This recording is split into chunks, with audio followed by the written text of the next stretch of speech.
Garvey. Get 'em.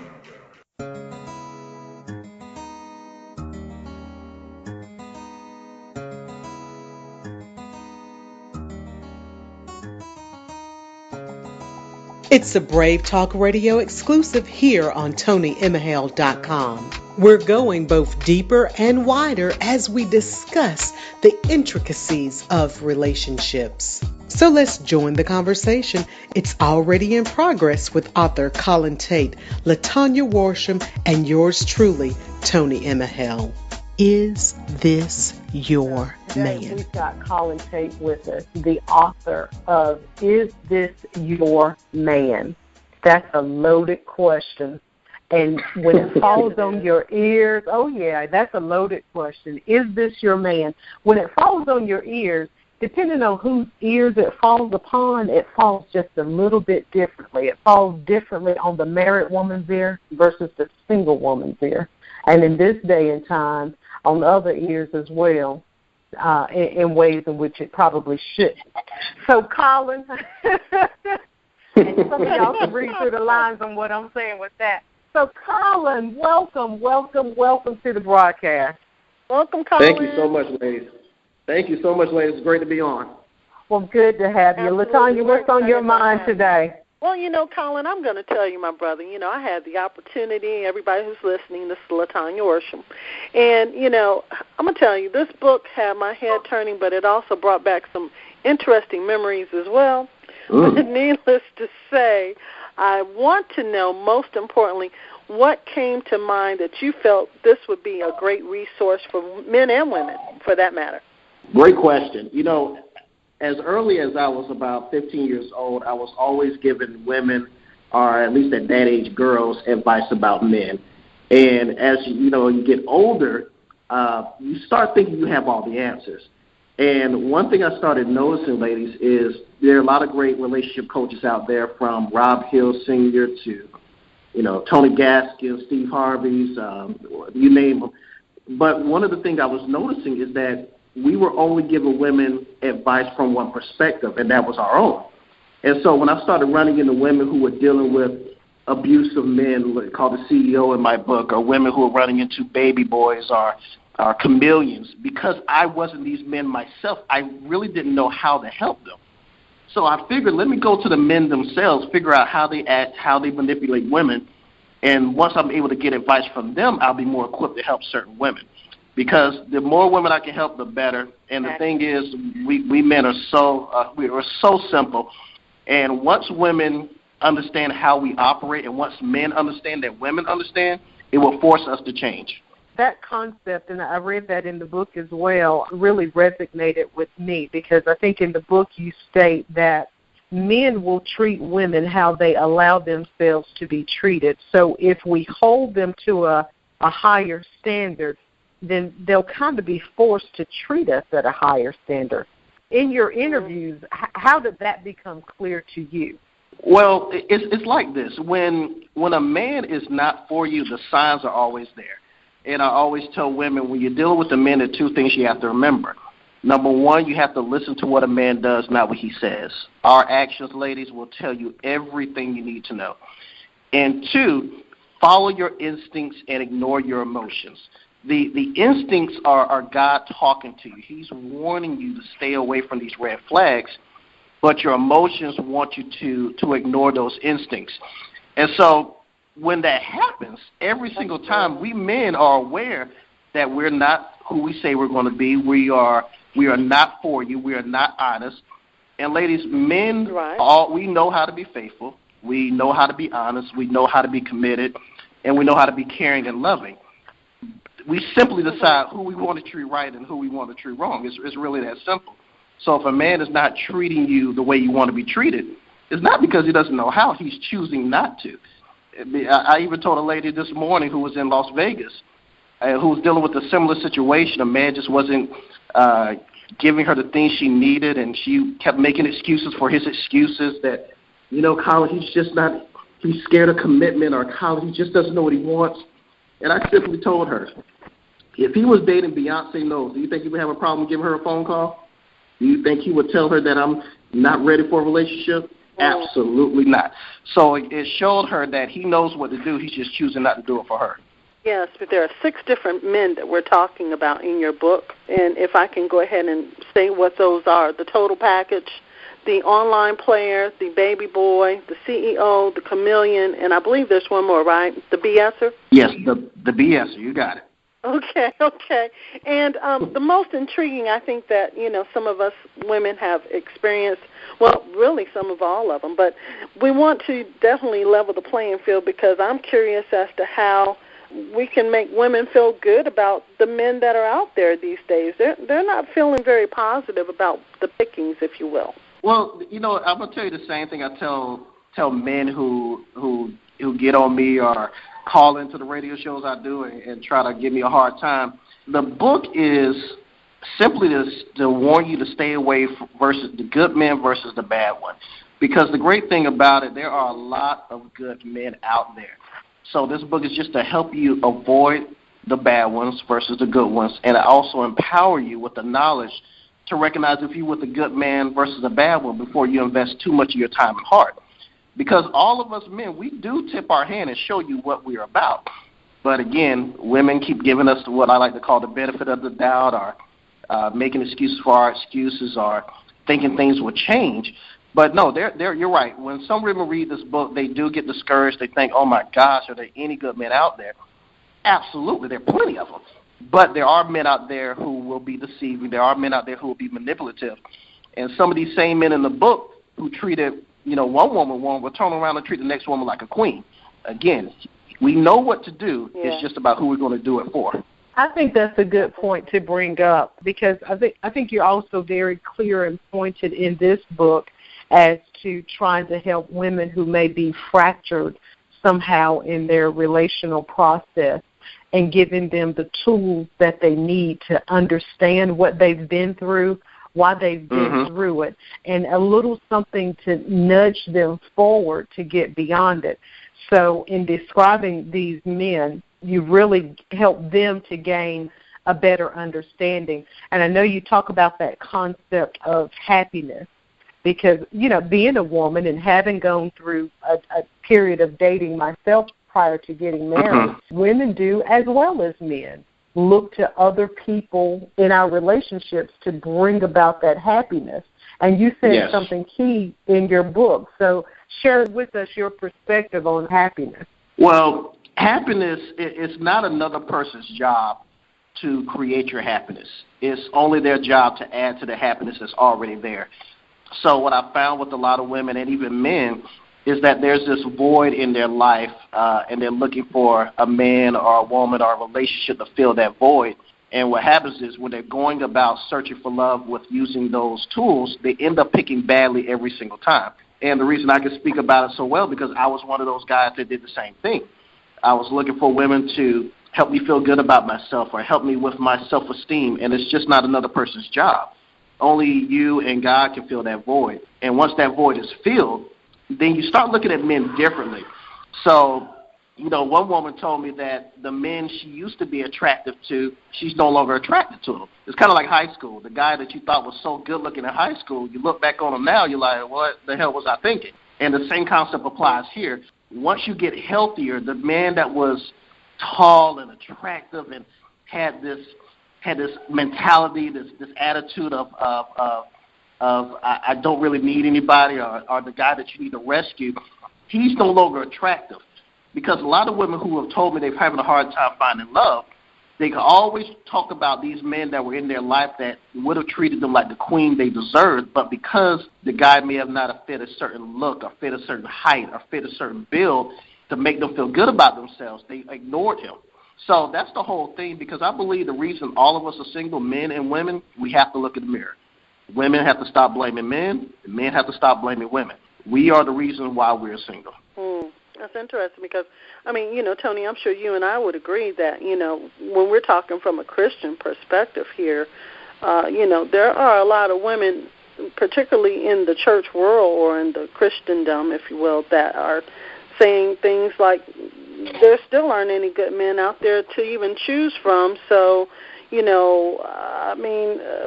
how do I determine, okay, so I'm willing to come into this relationship, I'm happy myself.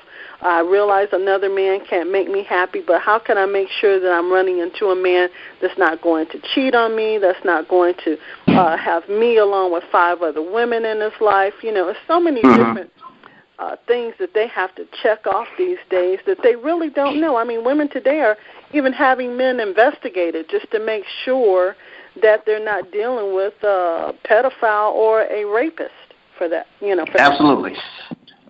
And that is key. Don't get me wrong. There are men out there who are deceptive, and there are men out there that don't have your best interest at heart. But the thing about us, we show who we are. It's like this, ladies. Being on a date or dating a guy is like playing a card game.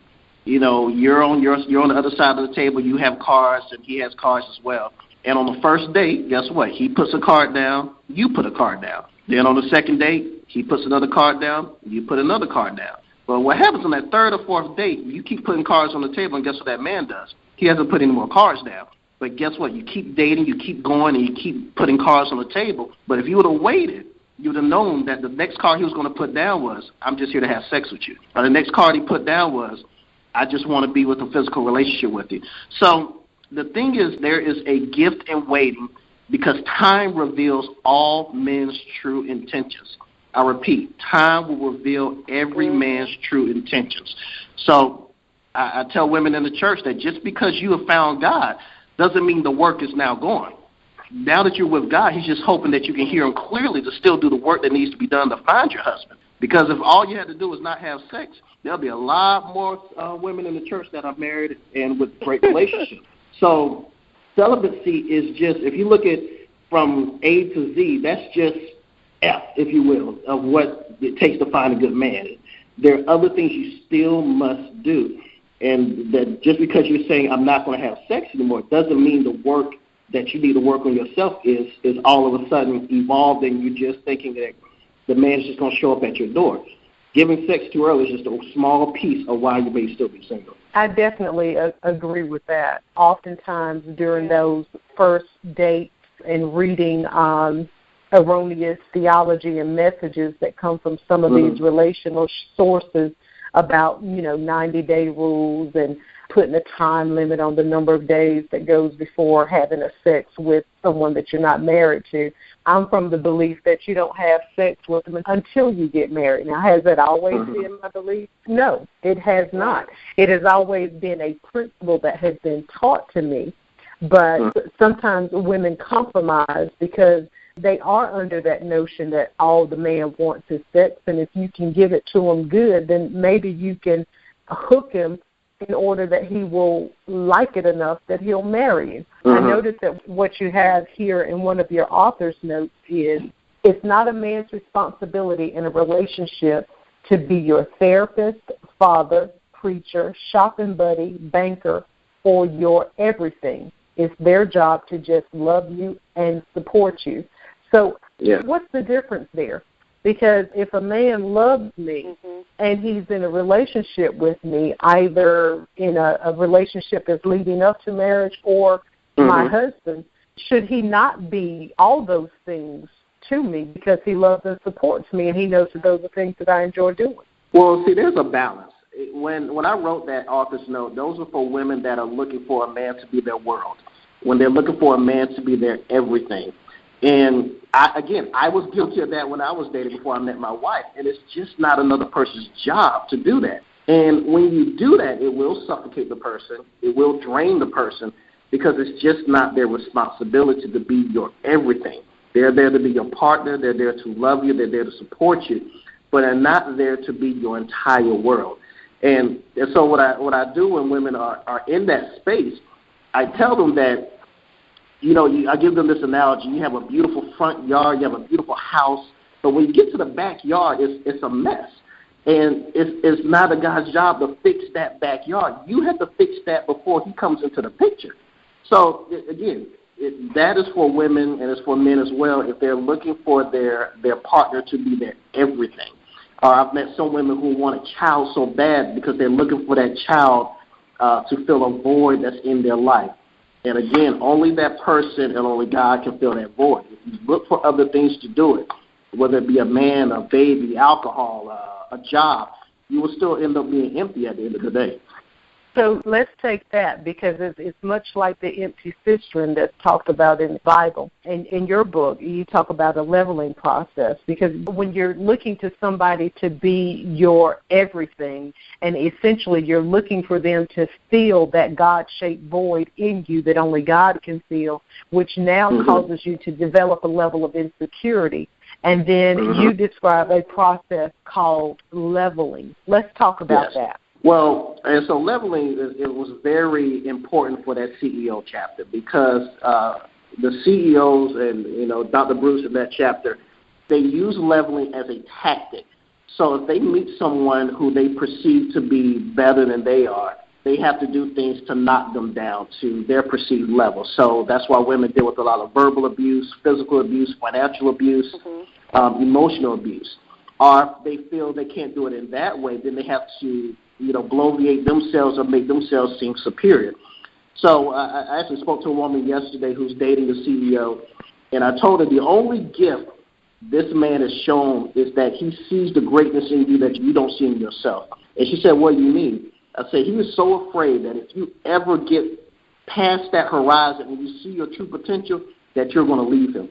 So he can't let that happen. So every time you think you want to, better yourself or get another job or go to school, at first he seems encouraging, but once he sees that you're going to follow through, his fear will take over, and that's why he may hide your scrubs, or that's why he may hide your car keys, because he is afraid that if you realize the potential that you truly have, that you'll leave him alone. So I guess there's a lot of intimidation that happens on the side of the man as well. Absolutely, absolutely. And again, the reason that she kept being a target for these types of men is because in her particular case, she was teased as a child, and she had abandonment issues with her mother and father. And so these men can pick up on the insecurities. And I say that again, ladies. Men can smell and sense the insecurities, and they play off of them. So they can tell if a woman is very, very eager to get married. They'll play on that. They can tell if a woman is very insecure. They'll play on that. They can tell if a woman is financially insecure. They'll play on that. So, again, men only do what you guys allow. You guys have so much control. I told my wife the other day, I said, men, we have the power to choose, but women, you have the power to accept. It's just like a job interview. You guys have the power to apply for any job you want to, but the company has the power to hire you. So who really has the power? And women, you guys have the power. You decide if we can kiss you. You decide if we can take you out. You decide if we can have sex with you without a condom on. You have the power. But once your emotions get caught up in it, and men, we know this, your power and your logic goes out the window. That is true. So true and so on point. During this first interview, we're really just doing an overview and actually laying the foundation for what is to come when we actually start discussing these 6 types of men. And just so the listeners are clear, we're talking about 6 types of men that women should avoid in dating. This is by no means trying to be a generalization of how all men are, but it's simply trying to heighten the awareness and enlighten the mindset of women when they're assessing men in which they're considering a long-term or even a short-term relationship with regard to different behaviors and commonplace behaviors, mindsets that they should avoid. Here's something interesting as well that you wrote in the book that I'd like to somewhat read and then have you summarize exactly what you meant by that. And this is in the chapter of Where It All Began. And you say that when we were born, we are all new in the world and have no concept of hate, fear, insecurity, anxiety, or any other forms of negative emotion. Okay? It is the job of our parents to pour a certain amount of education, guidance, motivation, love, self-esteem, and self-confidence, compassion, self-worth, reliance, and independence into our empty cup. And then you go into an analogy about milk and how it evaporates over time. So on those bases, and I didn't read that whole paragraph there, but just enough. When we were born, we had no concept of things, but over time, these things occurred in our lives, and they have us to develop a certain mindset and responsiveness when dealing with certain things. You talked about the role of our parents, and now let's talk about that evaporation process that occurred from what our parents or the people who raised us put into us with regard to feelings about ourself, our self-worth, our value, and relationships. Yeah, that's one thing I noticed when I was doing a lot of these interviews for the book and trying to get a concept of why do you keep running into these men. And that's one thing I found was that there were 6, and I just couldn't understand over and over again what was going on. And so when I would interview women or when I would ask a question through Twitter or Facebook, I started noticing that there was a common theme to why one woman would tolerate a guy treat her so badly over and over again versus another woman that wouldn't tolerate it for 1 second. And there was always a common theme. There was either they were teased as a child, they have issues with body image issues and have issues with how they look in the mirror, they have been through some form of abuse in their past, or they may have abandonment issues with mother, father, or both. And I found that in some cases it was one, or in some cases it's all of the above. And there was one young lady in particular, you just reminded me of her as you were talking. She kept asking me that when men see her, they always say to her that she's mean or that she's so unapproachable or that she acts like she's angry. And she couldn't understand why, because she said she's sweet as pie. But what happens is when men see you and they see a woman that has that expressionless look on your face, it's kind of like, not to call her out, but you know the lady from Real Housewives of Atlanta, Nene Leakes? She kind of has that same look of being unapproachable. And I told her when men see that look, ladies, it screams, leave you alone. Because I'm sure some of you may have even had men look at you at the grocery store, stare at you at the mall, but never approach. Because every man, I don't care if it's Colin Tate, I don't care if it's, what's the guy's name, Matthew McConaughey, I don't care if it's Barack Obama, every man has had a woman cut him down like he is a homeless man off the street. So we found out that one of the reasons she had this wall up is because she was abused and because she was also teased as a child. So just to kind of piggyback about that milk analogy is when that void is there and it has not been filled with love through God and through herself, a woman will, and men, feel they have no choice but to find another mate to fill that void. But that void has to be filled. You cannot walk around with your cup half empty because that void needs to be filled through something. And if you are born into a situation where your mother wasn't there, your father wasn't there, or both, you're kind of behind the 8 ball already. And so these men are preying on those situations. But I just love it when I'm able to bring clarity to women because they just couldn't understand the dotted line between what was going on in their childhood to the men that are continuously coming to their life. And that's the whole reason for writing this book, is just to be of service to help women understand it's not all you. The good news is you. The bad news is you. But it also means that you're in total control of changing the situation. Exactly. And that's really good, Colin. I guess one of the things that come to mind is the segment where we talk about the online player. I believe that's the second gentleman we refer to. Yes. And, you know, he had a lot of insecurity, too. And the basis of him, I remember in the book, the basis of him being the online player was because he didn't know how to approach women. He didn't know how to extend his offer to take them out because of so much rejection, and not to mention he wasn't much of a dater. So when he finally did try to do the right thing, he still ended up doing the wrong thing, getting feedback from men that were nothing but players. So, you know, Absolutely. It's amazing. And it also helps me understand, too, that women do these things as well. I know it's not just like we said, this is not a men-bashing opportunity by no means, but like Toni said, it's a means of helping people understand where we're going and what we're trying to accomplish here regarding men and women and their relationships. So on that note, we're going to go ahead and close for a minute, but I want you all to keep it locked here on the Take It to the Max Radio Network as we're having what I would call some Brave Talk today. So keep it locked. We'll be right back. You are listening to Brave Talk Radio at ToniEmehel.com. W.E.B. Du Bois said it best. Our deepest fear is not that we are inadequate. Our deepest fear is that we are powerful beyond imagination. It is our light more than our darkness that scares us. We ask ourselves, who are we to be brilliant, beautiful, talented, and even fabulous? But honestly, who are you not to be? You are a child of God. Small games do not work in this world. For those around us to feel peace, it is not example to make ourselves small. We were born to express the glory of God that lives in us. It is not in some of us, it is in all of us. While we allow our light to shine, we unconsciously give permission to others to do the same. When we liberate ourselves from our own fears, simply our presence may liberate others. When the brave arise.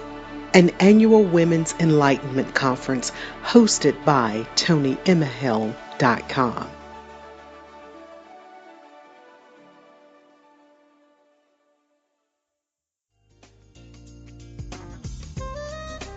I remember this story of how I had this fancy car, and every time I pulled up in it, my girlfriends would tell me how awesome it was from the outside, and little did they know, on the inside of the car, to the right of me, the window wouldn't work. To the left of me, I can barely get out of the car. I would have to reach my arm out and allow myself to get out. Then suddenly, months later, the windshield wiper stopped working. Wow. Last but not least, the tires were just non-stop a problem, and then I had to have this imbalancing issue that was going on with my car. Let me tell you something. The Lord had to show me it's time to pull over to the curb and take a look from within. You know, he said, listen, you need to check some things out, little lady. Let me help you understand. You need to work on the inside out. The inside out. The inside out. You get it? You see, in Christ, He wants us to understand that in Him we live, we move, and we have our very being. God wants the best for you. But see, you can't just look the part. You've got to be the part. And you've got to understand that God wants the best for you. So we have to work on the inner man, and then we'll look good on the outside. You got to take care of what's a mess on the inside, where there's imbalance, and God is not pleased when we don't walk by faith, understanding that we must trust in Him with all that we have from the inside out. God bless you. This is Latonja Worsham with Your Empowerment Today. Have a great day. Garvey, get 'em. It's a Brave Talk Radio exclusive here on ToniEmehel.com. And we're back, and I want to thank you for tuning in to Is This Your Man? We're talking about today with Toni Emehel and myself, Latonja Worsham, and our guest, Colin Tate. We are going to definitely look forward to coming back next week as we discuss the 6 levels of these different men. And Colin, we can't thank you enough for joining us today. Oh, no problem. It's my pleasure. And I guess we're going to go ahead and basically give some more description. As Toni mentioned, we are basically just giving a foundation as to this book, how it got started, and some different things that we're looking forward to going in deeper depths as time progresses. So we want you all to join us next week. And until that time, thank you for tuning in. Toni, you have anything? Yeah, Colin, tell everybody how they can get a hold to this book so they can read ahead and join us in beginning literally in the first chapter on next week. Perfect. They can go to isthisyourman.com. My book's available on Amazon, Kindle, and also available on Nook. So they can purchase my book through those avenues. Okay, I know it's pretty simple for you all to spell Is This Your Man, But I want to make sure that if there's another copy that someone has written out there, you don't end up with that. So this is by Colin, Colin Tate, Tate. It'sYourMan.com. Get the book, begin reading ahead, and literally throw a lifeline to someone else. Invite a friend to get the book, read it together, and join back in with us as we go through this book study and talking about really how to avoid some common mistakes that are made by both men and women in their relational selection. And Colin, talk to us about that lifeline. Yeah, the lifeline is basically about paying it forward. You know, I was speaking with a good friend of mine, Kathy. She's a former FBI agent, and she wrote a book called Dating Naked.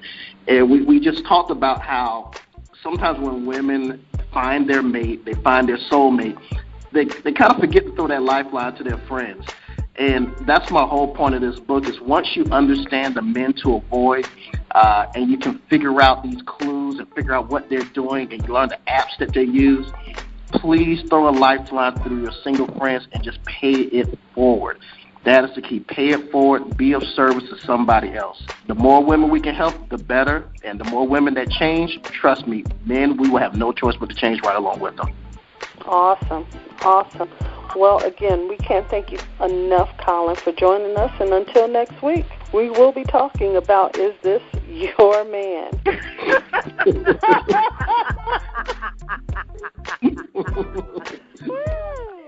You are listening to Brave Talk Radio at ToniEmehel.com.